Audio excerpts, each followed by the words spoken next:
in his church? I believe that God has called me.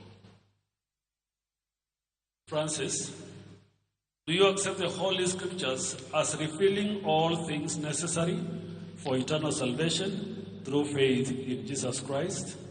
Yes, I do accept them. Francis, will you accept the discipline of the church and faithfully exercise authority within it? By the help of God, I will.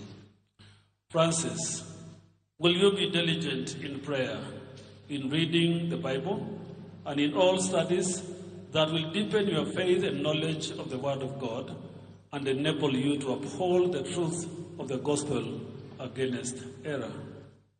By the help of God, I will. Francis, will you strive to fashion your own life and that of your household according to the way of Christ? By the help of God, I will.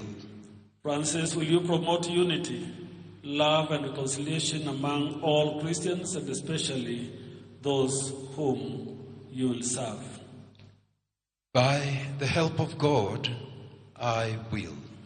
Francis, will you then be a faithful witness of Jesus Christ to those among whom you live and lead your people to obey our Savior's command to make disciples of all nations? By the help of God, I will. We will now ask the escorting bishops